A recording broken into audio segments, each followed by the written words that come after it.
Good morning. Do you think that sustainability is important? That's a pity. So you are part of the problem. But we want to talk about the solution. Now, I got the invitation for FutureBuilt. I said, wow, they know the future. Fantastic. So I went here and said, okay, maybe it's not true. So I changed a little bit my lecture.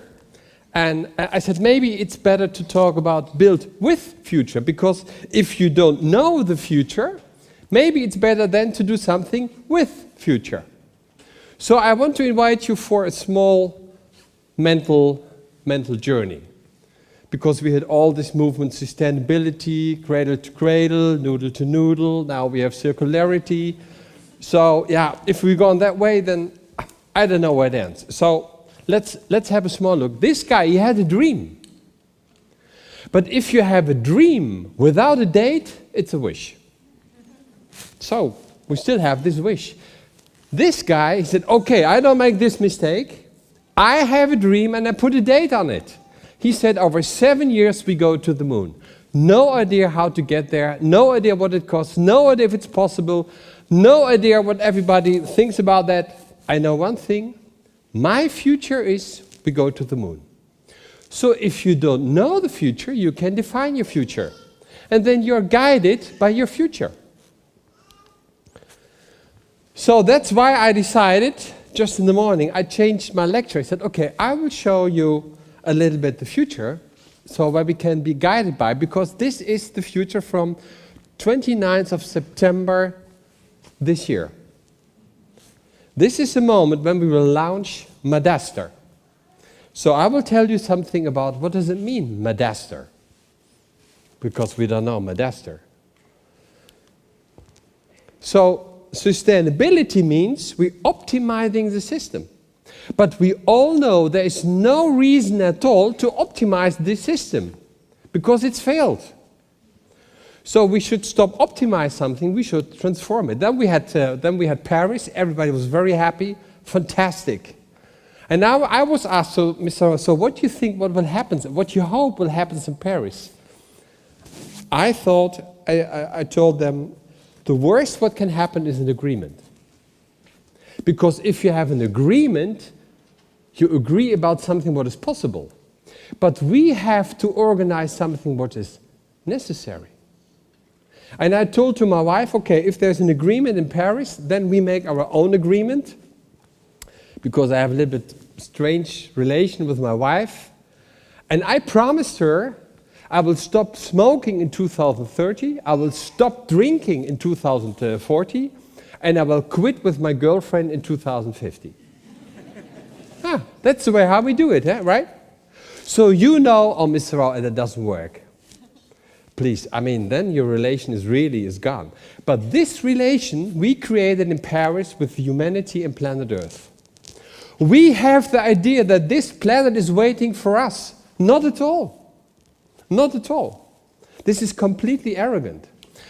The point is that we are the problem. It's not technology, it's not the money, it's not what everything is possible. We are. It's our mindset. So we have to talk about our mind change, because if we change our mind, climate will change. But if we talk about climate change, then we want to change without changing our mind. Because we know this is not very comfortable. If you really change, it's very uncomfortable. And if you meet someone who says, yeah, I tried to change, you said, oh, is it uncomfortable? No, not at all. Then he's not changing. If we would protect everything what happens before to create this world on 12 months, so we are from the last 24 minutes. So we have to handle what is done in, let's say, 365 days. And I think this is a very historical photo. It's done by William Anders. This is the first photo which is taken from planet Earth, from the moon, from a human. All the environmental movement, they started after this photo, because the mankind was getting aware, oh wait, we are not the host. We are the guest. This round table is served for us. It's not even from us. So we even can't own it. So we have to learn how do we have to behave as a guest and not as a host. This is a fundamental change. And let's see what are the house rules of the place where we are guests. I mean, it's a closed system. Planet Earth is a closed system. So that means everything what there is a limited edition. We have no scarcity. Everything is a limited edition. So it's a question of mind change. The funny thing is that we are surrounded by unlimited sources, like energy. We don't have any energy problem at all. I mean, if we serve a demand with a limited edition, then we're creating a problem, of course. So the energy problem is the problem of our mindset. So we see here a space station. This is also a closed system. Let's say, if they say, okay, let's have a beer tonight, they don't take the beer with them, there's no beer party. So what you don't have, you don't have. And what you have in a closed system, I think it's a very good idea to keep it. So the question is, how can we keep all the limited editions in our closed system? So we see here this big blue wings, because they know we have unlimited energy. But let's see what happens. The sun. What is the sun doing? The sun is serving the first nature. I mean, you are very intelligent, but there's no one here who is able to create, let's say, just an apple. Maybe the developer, we can ask the developer, even he's not able to create an apple. So what happens in the first nature? The sun is talking to the apple tree and said, so apple tree, your apples are so unbelievable delicious. I really like them, and I decided next summer I will come back and then we make an apple again. And the summer after that summer I also will come back. That means the sun makes everything what is limited in the first nature, makes it unlimited. So we can't create an apple, but we can design skis. We just heard from the developer, buildings, whatever. But who of what is the sun from the second nature? Because we have to know this sun, because this sun can make everything what is limited in the second nature, can facilitate it in an unlimited way. And these are data. Because everything what has a data has a documented identity, and if you have a documented identity, you can be used in an unlimited way. And there's a third source, it's us. I mean, you're sitting here quite relaxed. I mean, you really have to pump up your energy a little bit. Tonight you go home, then you reflect the day, said, oh, the row, forget it. So you get tired, you have a beer, or you do some sport, or you look to the news, but everybody will end horizontally. And then you hope that you get up tomorrow morning healthy and full of energy. Did you ever think about the fact that 7 billion people are loaded up every night without tax, without getting a bill, without green energy? How is that possible? And then we have to pay tax in our system because we have an unlimited source. We should pay tax for what is limited and not what is unlimited. Our being is temporary. You're sitting here. Let's say we would say, okay, let's come together over 100 years and then one can reflect, oh, what happens in 2017? Nobody said, okay, oh, I will have a look. I don't know if I have a day off. You know, I have a day off. And I won't come, I'm sorry. Because then I'm dead. And Mr. Rao is also dead, for sure. So our being is temporary. But you know, everything is temporary. Nothing is permanent. The beamer, the airplane, the hole, the bike, the telephone, the laptop, everything is temporary. But the consequences are permanent. Because when you are dead, everybody after you will be confronted with the permanent consequences of your acting when you were here. So we have to facilitate the permanent consequences. Nobody knows the future. So now I'm sure even you don't know the future. You've future built, but I think you don't know the future. And I think luckily you don't know it, because then you were really in trouble, I can tell you. So nobody knows the future. But if you don't know the future, how can you make then any decision? If you want to take a decision in a closed system and you don't know the future, the only thing you can organize is an option with future. Because an option means whatever I do, whatever building I will design, whatever I will build, it's temporary. Maybe we have to disassemble it after 3 days or after 3,000 years. But it's temporary, I know it. So then, first I want to know what kind of limited editions do I need to organize my option? How do I have to design my option so that in that moment when nobody needs my option anymore, I can take out all limited editions, because otherwise I will block with my option the future I don't know. He knows that. And you know what happened here? He was thinking ahead about. Because if you think about, it's too late. It happened already. So we have to think ahead about. Does it work? Oh yeah. So circularity facilitates the permanent consequences of temporality. That's what we have to organize. So it's not a trick. It's not another green condom. It's not. It's a fundamental change of our mindset. It's not about closed loop. We always make this kind of changes small, but I think this is a huge change. Waste is a material without identity. That's waste. That's what waste is.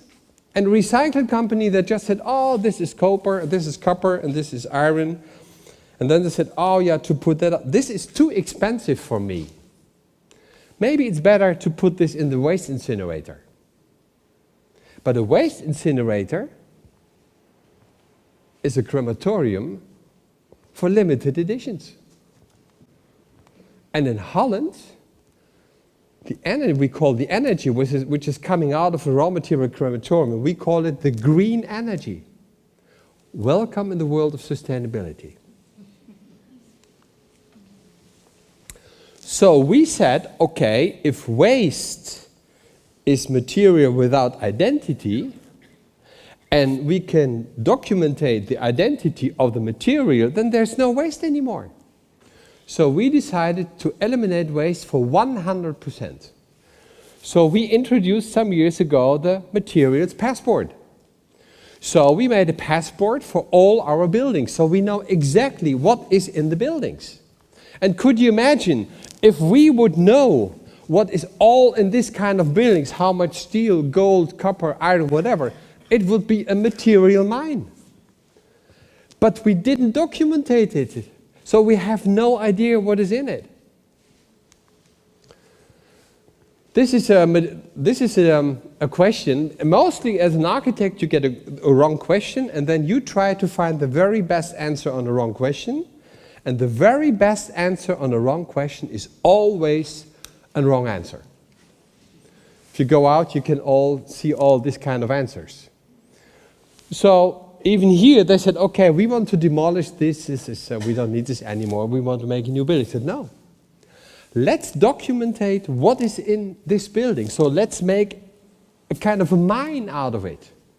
So we documented the material mine, and then with this stuff, we create a new building. So what you see here is 92% from what you see here. Regularly, you just put it away and then you make a new building. But we documented it, and now we can create with the old limited editions, we take them out and we make a new building. But if you documentate something afterwards, it's a mine. You see here the building, it's energy, of course it's energy positive. We produce 1.5 million kilowatt hours, so it's very easy to make energy positive buildings. In Switzerland, you not even get a permission if you don't make an energy positive building. So this is really no technical problem. It's a mindset problem. This goes very fast, I don't know, maybe it's me. Maybe I have to stay here a little bit. So this is a municipality. They said, oh, just give us a building for 15 years. We don't know the future.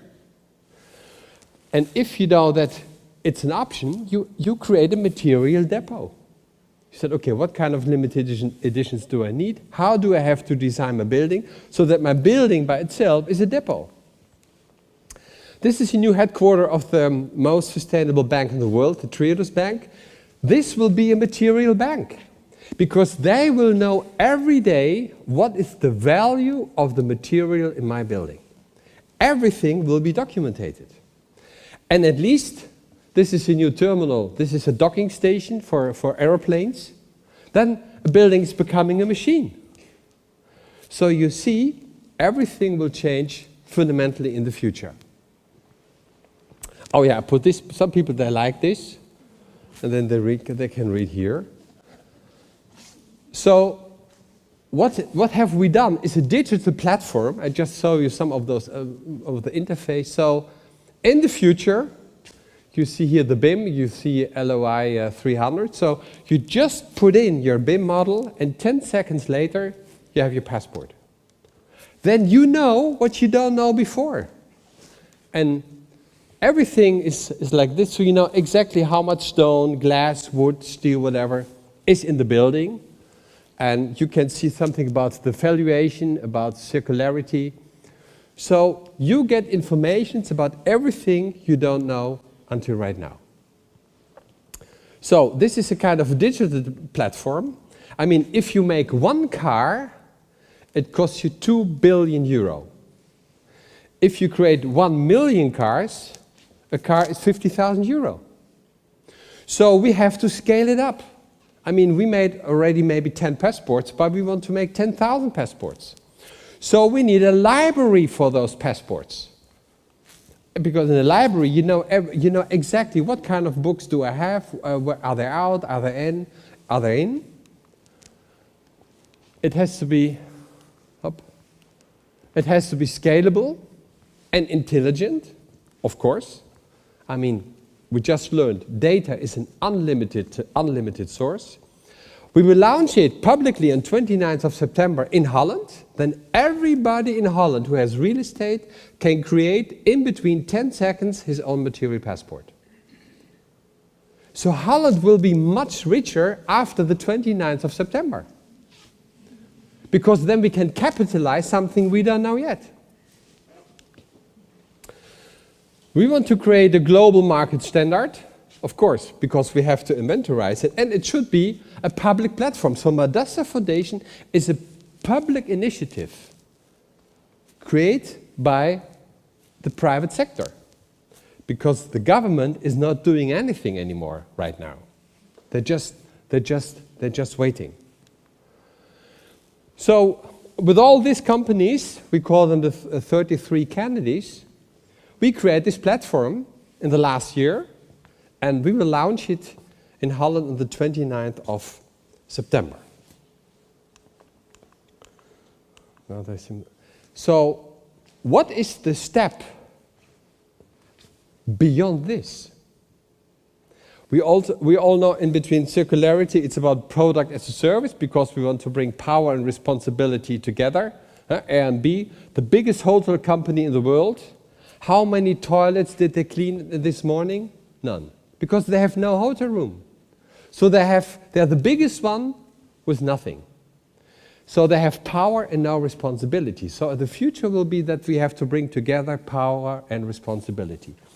The next step is, of course, material is a service. Why do you want to own material if you know whatever I do, it's temporary?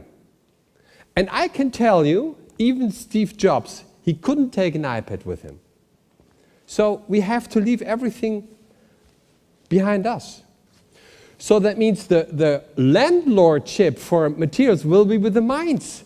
They keep it and they ask the world, okay, do you want some copper from me? Okay, you can get it for how long? For 30 years. So in the forward direction, we are creating the value creation chain. And in the backward direction, we create the value sustain chain.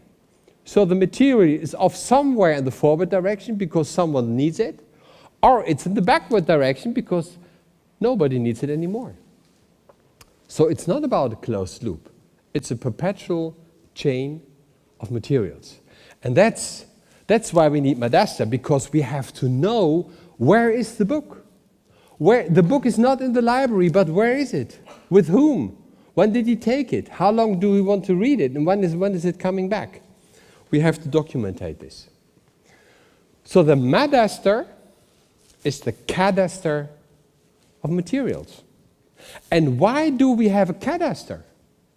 Because the service of planet Earth is limited. And we want to be sure, so where are the borders for what I have? So that's why we create the Madasta. The next step is a Madasta infrastructure. We just talked about real estate. Now we build on infrastructure. Then we make a Madasta for products and Madasta for mobility. So because we have to inventorize all the limited editions, wherever they are, because planet Earth is a closed system, and we are guests on planet Earth. Thank you very much, and have a nice day.